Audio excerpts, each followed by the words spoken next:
زید کا جو میں تذکرہ کر رہا ہوں، جو آج زید حامد کے نام پہ آپ کی ٹی وی میں بھی آتا ہے اور یونیورسٹیوں میں بھی جاتا ہے، یہ تھا اصل میں زید زمان۔ آپ نے سنا ہوگا کہ یوسف قذاب ایک 2000 میں جو خبروں کے شاہد نے پکڑا تھا اور اس کی ویڈیو کیسٹیں حاصل کری تھی، اور پھر ہمارے مرکزی ناظم نشریات مولانا اسماعیل شاہ ماضی نے کیس لڑا۔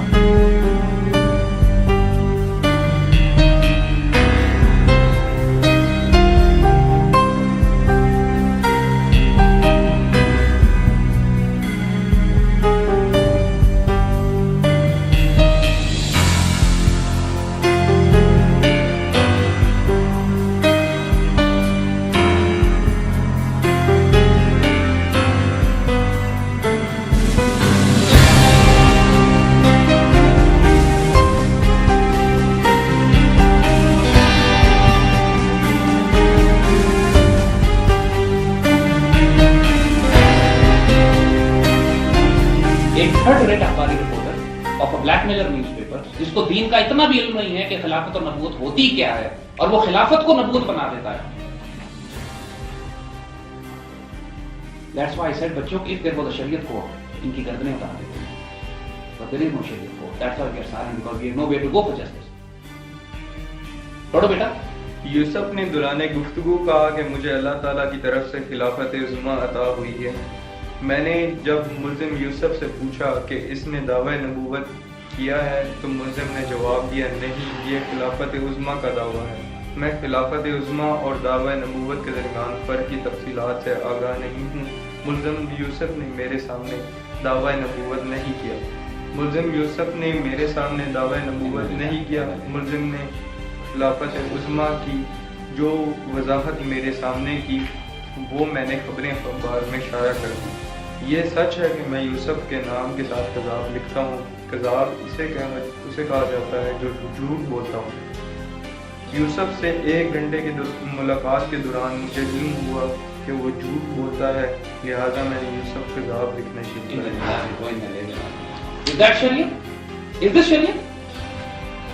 اور آیا جج کا فیصلہ آپ کو سناتے ہیں۔ تو سر ان ساروں کو بچوں ایک سیکنڈ کس عدالت میں سو کرے گا؟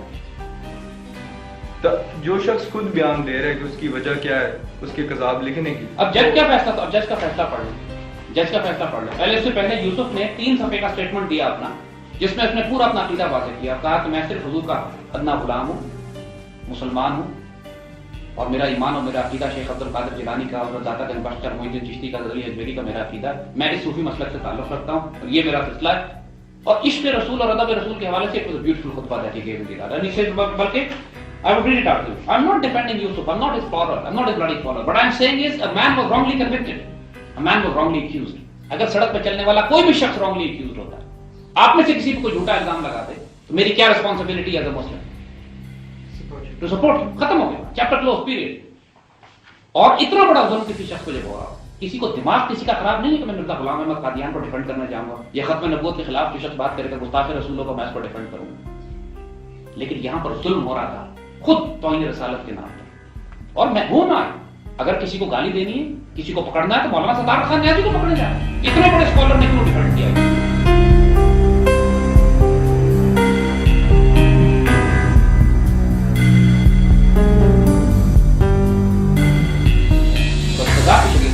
ابھی کہتے ہیں کہ اب یہ ڈینائی کر رہے ہیں کہ یوسف قذاب کو گالی دیں، میں کیوں گالی دوں؟ وائی شوڈ آئی ایکیوز ہم when شریعت کے تقاضے پورے نہیں ہوئے؟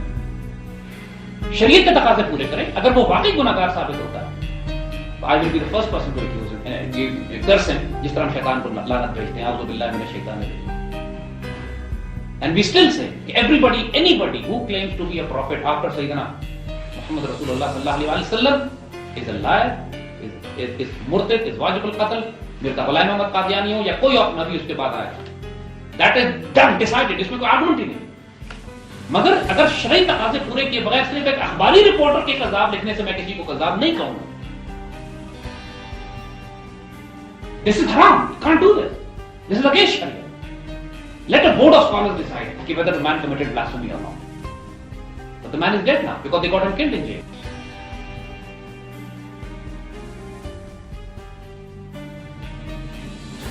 یوسف قذاب حقیقتاً کذاب تھا، تو جو اس کے ساتھ کذاب لگایا گیا وہ ٹھیک، اور اس کے نظریات قادیانیوں کے ساتھ ملتے جلتے نظریات تھے، اور لہذا یوسف قذاب کی جو خلافت اپنے آپ کو کہتا ہے زاہد حامد، تو وہ بھی کذاب ہے، اور کسی بھی حالت میں کوئی بھی آدمی کو چاہیے جو مسلمان ہو وہ اس کے زاہد حامد کے چکروں میں نہ آئے، اور اگر وہ آئے گا تو آپ سمجھ لیں کہ وہ شامل ہوگا انہی فہرست کے اندر جس کے اندر قادیانی، زاہد حامد اور دوسرے باطل طبقے والے لوگ شامل ہیں۔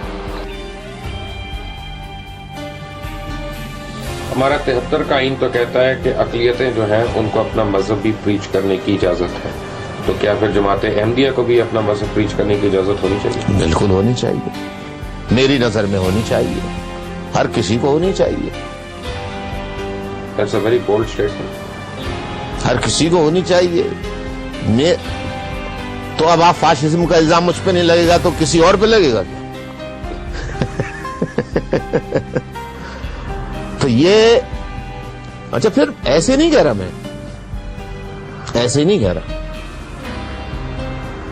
میں نے احمدیوں کا لٹریچر بھی پڑھا، میں نے احمدیز کے پروگرام بھی دیکھے، میں نے دیکھا وہی کلمہ ہے، وہی سرکار دو عالم صلی اللہ علیہ وسلم انہی کو آخری نبی مانتے ہیں وہ۔ اب جھگڑا یا جو آتا ہے اس کی بحث میں جانا نہیں چاہتا، اس کو جو نہیں مانے نہ مانے، آپ انہیں مسلمان نہیں مانتے نا، نہیں مانے، جو ہندو ہے تو ہندو بھی تو اللہ رسول جو ہے اس کا اپنا اللہ رسول ہے، تو اس کو تو آپ تسلیم کرتے ہیں، تو احمدیوں کو بھی تسلیم کیجئے۔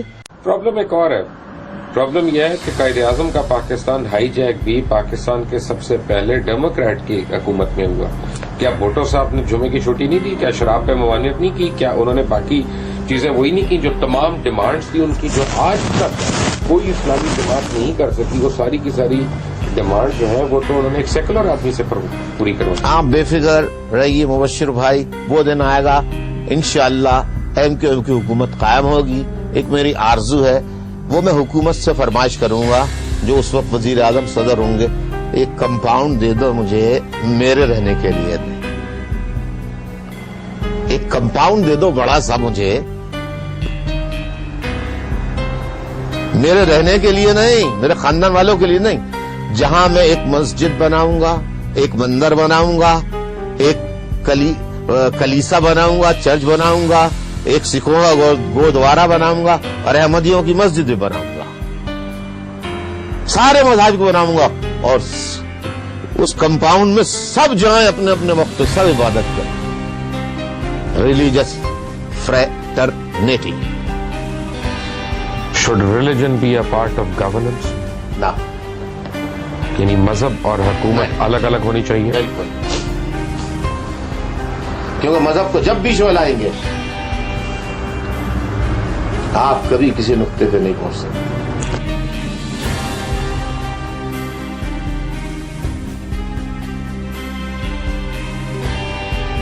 آپ کہہ رہے تھے ٹاپ سٹوریز، اس وقت ہمارے ساتھ ٹیلی فون لائن پہ موجود ہے جامعہ بنوریا کے مفتی نعیم صاحب، السلام علیکم اور بہت شکریہ آپ نے ہمیں جوائن کیا۔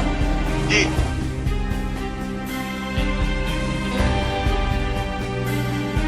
مفتی نعیم صاحب، گزشتہ روز ان کے قائد الطاف حسین کی جانب سے علماء کرام کے اعزاز میں افطار اور عشائیے کا اہتمام کیا گیا تھا، جس میں انہوں نے خطاب کیا تھا۔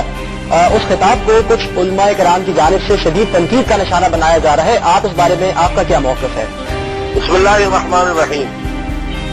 جب جنگ اخبار کے اندر اور مختلف اخباروں کے اندر الطاف حسین صاحب نے وضاحت کر دی میں اللہ کی وحدانیت اور حضور صلی اللہ علیہ وسلم کو آخری نبی مانتا ہوں، تو اس کے بعد میں سمجھتا ہوں کہ علماء کو چاہیے کہ الطاف صاحب کی وضاحت کو قبول کریں اور خامخواہ امت مسلمہ میں انتشار نہ پیدا کریں، اور ان کی وضاحت کو قبول کرتے ہوئے الطاف